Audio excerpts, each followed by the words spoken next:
So let's take a minute to talk about time blocking.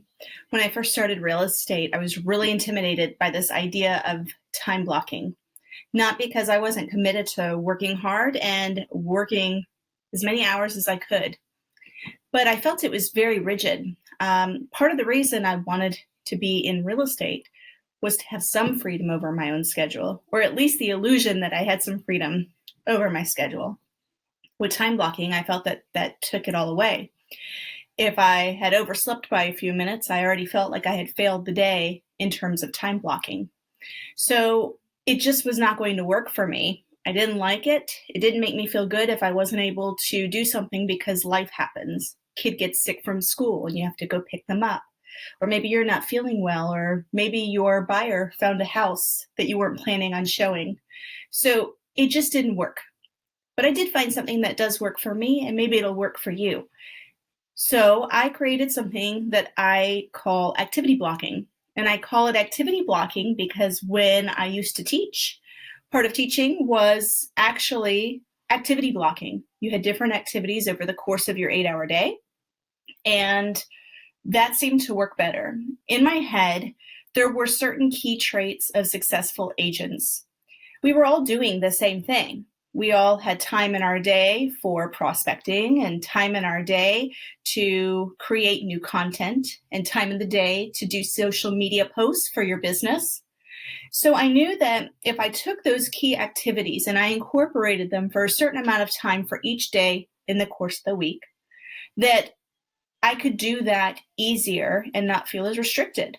And the reason I say that is because when I had a spur of moment change, perhaps a family emergency or a child's soccer game or a showing for a client or an unexpected listing appointment, those activities don't get erased. They don't just go by the wayside if you can't do them at those designated times. What I was able to do was shift those activities. So if I dedicated myself to 2 hours of prospecting every day, and an hour and a half in, I get a phone call that I have to take, and that takes up my 30-minute block that I was still supposed to prospect. That 30 minutes doesn't go away. I'm able to shift it and move it to another location during the day or during the week.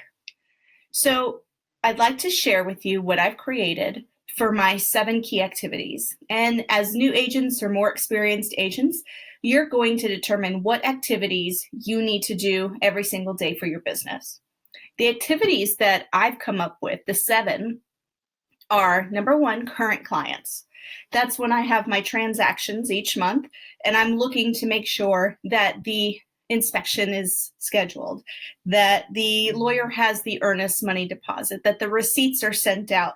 This is your daily grind when you are looking at your current clients and what's going on and what still needs to be done to get to the closing table.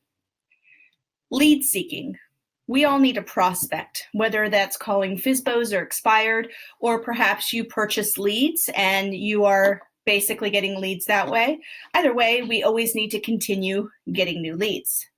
The next one that all successful agents are doing is follow-up. We need to follow up with those leads in order to make sure we are the agent that's going to be called upon when we have clients that are in need of buying a property or selling their property. The next thing that I have is past clients. We always need to keep in touch with past clients. That rapport is really important. We want to make sure that they're happy and that we know we're there for them. So the next thing is create. As good agents, we are constantly striving to create new content, whether that means a new sign-in sheet for an open house, or if you want to create new business cards. We always need to continue that. The 6th item is social. In this day and age, we need some sort of social media presence, whether it's Facebook or Instagram or TikTok or LinkedIn. We need to concentrate and put effort towards building those pages. The last one is education. We need to make sure as agents, we're constantly being educated, learning new things, whether that means watching videos on YouTube like you are right now, or if it means that you're attending your continuing education credits, or maybe your weekly state meeting for your brokerage. So I'm going to show you what I use, and I hope it's really helpful to you. Keynotes. It's very similar to PowerPoint presentation that you can find if you have a desktop version. I use a Mac. So these are the items that are laid out. You can decide how much time you need on these activities. Just so you understand what I do, these standard size boxes or squares are an hour for me. These thinner ones are 30-minute blocks. So as you could see, just visually looking at this, in a week's time, I've determined for me personally that I need 1 hour each week dedicated towards past clients. During that time, I may pick up the phone and give them a call, write them a handwritten letter. Perhaps I'll send them a text message or even a video message. Just a way to stay connected with them, see what's new in their life, see if they need anything from me, or just give them some good information about their neighborhood, the market, anything. Then you see this box right here. I dedicate an hour every single workday to current transactions. This is when I am actually looking and making sure that there's nothing to do, that inspections have been scheduled, that we are looking good in terms of due diligence repair requests. This is my focus during that hour. Now, if at 8 o'clock, let's just say I have to run an errand that I wasn't expecting, this doesn't go away. I can simply move it. So what I can do is I just drag it to where I can fit in. If it's not here, maybe I could do it at 4 or 5. Okay, I could do it that morning, but it never disappears. This is why, for me, the activity blocking works wonders. Then I also have lead seeking. This could be anything you want it to be, guys. This can be when you're calling your FSBOs are expired. This can be when you're door knocking. This can be even an open house. This is when you're seeking new leads. It could be even calling your sphere of influence. Follow up with current leads. Obviously, that can be phone calls, could be letters, it could be emails, anything to follow up with those leads that have asked for home valuations, or perhaps they're buyer leads interested in buying in the next 6 months. Past clients, we already discussed that. Create. Every week, I spend 3 hours minimum updating my listing presentation, tweaking a letter that I could send out to prospects for reverse marketing. So if I have a buyer that's interested in a house and the house goes under contract with someone else, but they love the neighborhood, I might reverse prospect. Maybe I'm going to create a letter for the neighbors and let them know that I have an interested buyer.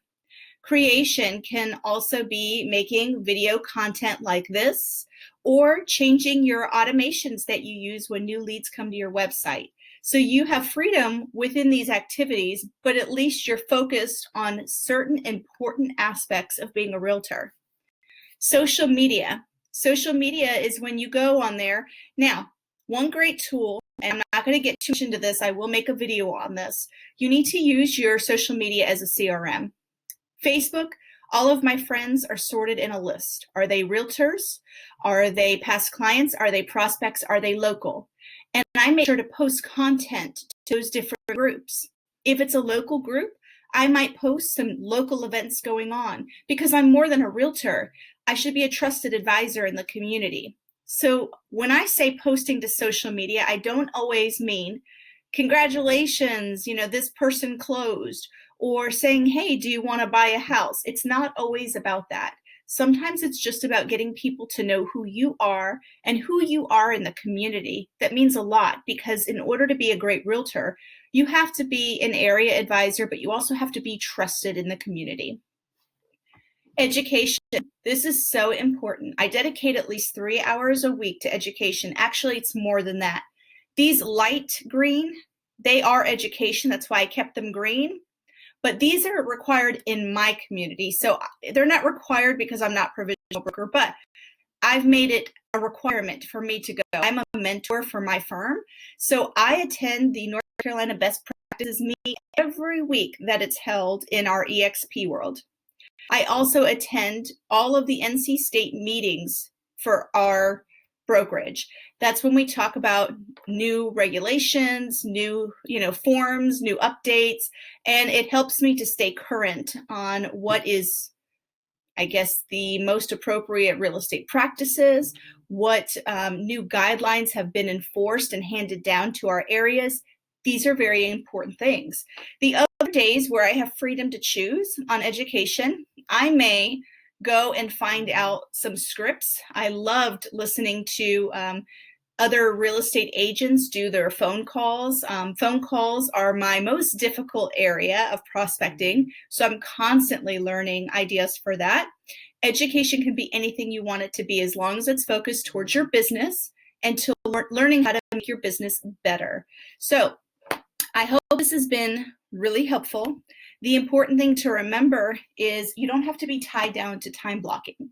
The important thing is to know that good realtors, they have certain things in common, certain traits. And that's that they're always growing, they're always reaching out for new business, they're always preserving their old business. And I think those are the important things to remember. And if your life happens or you work another job, it's okay. Those activities can be moved. They just shouldn't be erased. I hope this is helpful. Please reach out if you need more assistance in your real estate business. I'm happy to help.